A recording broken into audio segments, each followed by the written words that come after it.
What's up guys, welcome back to my channel. Today's video is another Sentro machine tutorial. With it being winter time, like these are two great ways to learn how to make beanies if you are new to using a Sentro machine. It also helps you getting used to the tube setting and using waste yarn, which I think chef's kiss, so imperative for when you're making something you want those clean edges. I'm going to be showing you guys how to make a cat ear beanie as well as a scully. I don't really know what those are actually called, but I'm going to call it scully. I really hope this tutorial was helpful.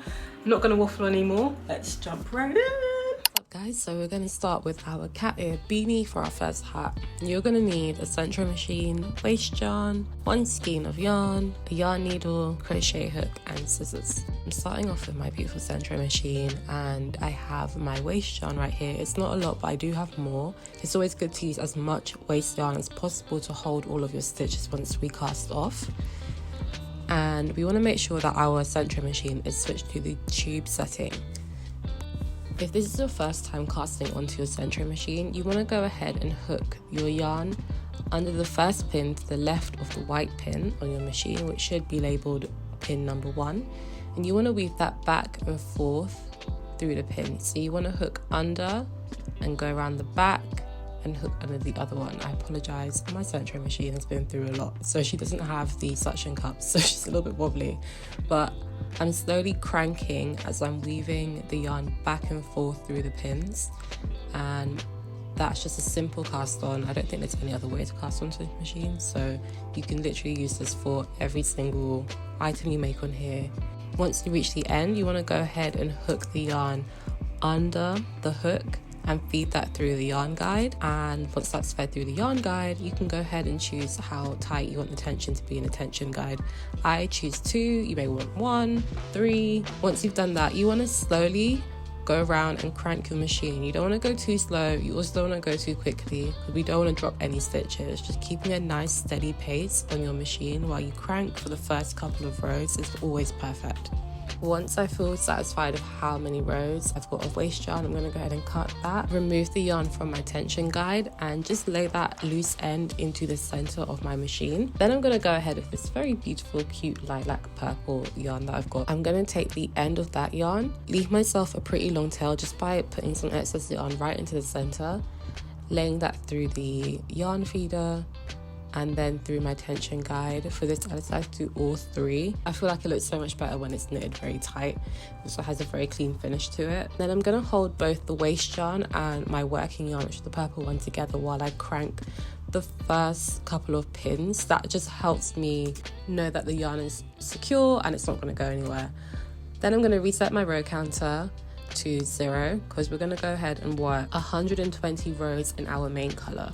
So you just want to go ahead and crank round in a circle. This is probably the easiest part of the entire thing because you have free reign to just keep cranking and watch your Netflix show, listen to a podcast, all that good stuff.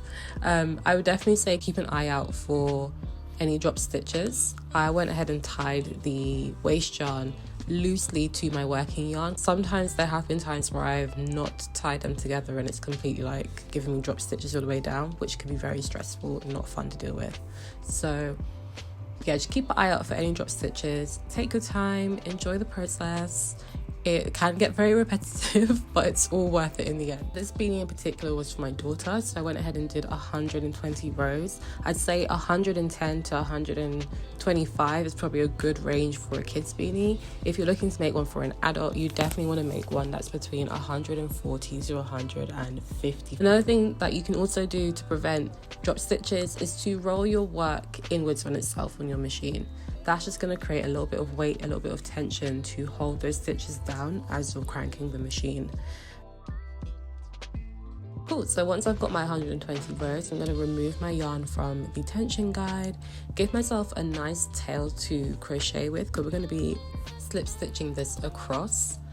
I went ahead and cut that, placed the excess yarn for crocheting in the center of my machine and went back in with my waste yarn just by feeding it through the tension guide like we did when we changed colour from the first row of waste yarn to our main colour, and went ahead and cranked just as many rows as I possibly could of what I had left.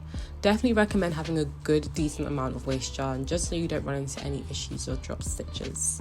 And once that was done, cut the waste yarn off, put that in the center, and then it's the fun bit. You can go ahead and crank the machine round with absolutely no yarn working through the yarn feeder. This is going to slowly but surely pop the yarn off of the hooks, and your work will just fall away into the center. Disclaimer, be super careful when handling your project. This is it at its most vulnerable state. You don't want to go ahead and manhandle all of this yarn. The waste yarn hasn't been casted off, it's not secure, so if you do lose any stitches, it will eventually lead down into your work and you may have to start again. So be very gentle handling this. So unfortunately for me, at this point, the sun started to set, which meant that as I was seaming, it was getting darker and darker and you couldn't actually see what I was doing. So I went ahead and I created a brand new beanie to show you exactly how it's done with an in-depth explanation. We're going to insert our hook right where the yarn, our loose yarn for weaving and closing up our beanie is. We're going to insert it right under the first one. Directly opposite that is the second one. And then we're going to go to our right and pick up the next stitch. This one right here, right next to the second stitch, and then directly opposite that on the other side. So now you should have exactly 4 loops, 1, 2, 3, 4 on your crochet hook. Then you're going to take the loose yarn that we left at the beginning and the end. We're going to yarn over and pull through all 4 loops of the beanie. Now you may be tempted to keep going round, but what we need to do is go back to the next stitch from where we started. We're here, so we're going to pick up this loop, which is here, and then we're going to go back to the right side, pick up the next loop here, and the one directly opposite. Yarn over and pull through, and this time we're going to slip stitch into that loop. So you want to go ahead and continue this technique all the way down, and as you're working your way through it, the waste yarn on the second inside layer will then fold itself inwards and appear on the other side, so don't worry about that. Just continue picking up all 4 stitches, pulling through and slip stitching until you reach the very end.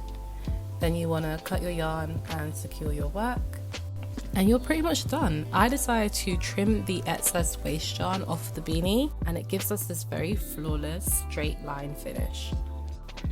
I love this beanie so much. I need to make one in my size because I just think it's so cute and so adorable.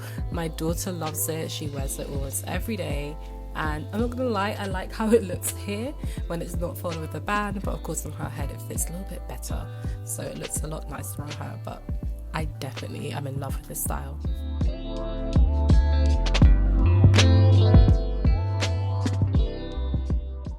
So now moving on to the regular beanie, or scully as I keep calling it, and for this you're going to need your Sentro machine. We're going to need 1 skein of yarn, your yarn needle or darning needle as it's usually called, and scissors. So for this we're going to jump right in with our main color of yarn, and you're going to cast onto the machine the exact same way we did with our waste yarn in the cat ear beanie tutorial. So you want to leave yourself a slight tail to cinch your beanie at the end, and you're going to weave your yarn in and out of the machine while cranking slowly. Feed that through the yarn feeder and into the tension guide. Again, I decided to go with 3 because I just love the close knit look. And you're going to start cranking away. Remember, the first row is always the most temperamental, so take your time. So for this beanie, for myself, I decided to crank 135 rows because I wanted it to be as tight fitted as possible. But if you want one with a deeper band, or you have a bigger head size than me, then you may want to do a few more. As you're going along, your work is going to get longer and longer, so don't forget to roll your work inwards on itself so you can avoid getting tangled underneath the machine, and also give yourself some good tension to hold down those stitches while you work. Once you're done with that, you're going to remove your yarn from the tension guide and the yarn feeder and feed it through a darning needle, or a yarn needle as I called it in the beginning, and we're going to pick up our stitches. So the best way to do this is to crank a few pins off at a time. I'd say no more than 5, and then you're going to feed the darning needle through the 2 prongs that are holding onto the yarn and pick up your stitch. Take your time doing this and be really patient. As you pick up your stitches, you're going to want to pull your yarn through very gently to make sure that they are secure on your cast off yarn, and just continue going 5 pins at a time and picking up the stitches until all of your work falls away from the machine. Once that's done, I'm going to take one end of my beanie and pull it in halfway to meet the other side. Stretch my stitches out to see how it's looking, and then I'm going to take the tail that we left ourselves at the beginning and cinch the work in on itself. As you can see, the more that we pull it, the more it curls in on itself. I'm just adjusting the stitches to make sure that everything is tucked inwards on the beanie and that you can't see the raw edge peeking through. Once I'm happy with how my work is cinched, I'm going to go ahead and take that yarn needle and I'm going to sew around the hole that we've closed up to keep it secure. I'm going to create a knot, and then I'm going to cut a little bit of the excess but leave a small tail hanging, and I'll explain just why in a second. I'm going to repeat the exact same technique for the outer layer, just cinching and making sure that I'm happy with the raw edges being tucked in. Then I'm going to take the tail that we left from our first layer and tie that with the tail from the second layer that we're doing now. Reason being, it keeps both layers together and secure. Once I'm happy with how it's secured, I'm going to sew the hole shut. And then I'm just going to weave the excess between both layers of the beanie just by pushing my needle through and pulling it out wherever it comes out, and snipping off the excess. Once you straighten out your beanie, the little tail of the tail poking out will disappear. I am obsessed with how this looks. I just love the look of having no band on a beanie. Of course, if you have made one with enough rows for a band, I'm sure it looks cute too, but just for myself, I think this style is just A1. So that is it for today's tutorial. I really hope you guys enjoyed this video. I hope it was helpful and useful to some of you guys, especially the ones of you who've just got your Sentro machine or maybe an AliExpress machine. Make as many beanies as you possibly can. Give them to charity, give them to family, give them to friends. I really want to see what you guys create as well, so if you want to tag me on Instagram, I would love to see it. I love making these videos, so if you guys have any suggestions as to what you want me to make or any ideas on things that you want to see, let me know in the comment section below. Oh, also, I've been making these. I've really been in my hat bag. So if you guys want to see how I make these, or you guys want a tutorial for these, let me know. I'm going to love and leave you guys. Be sure to subscribe, like, share, all that good stuff, and I'll see you in my next one. Bye.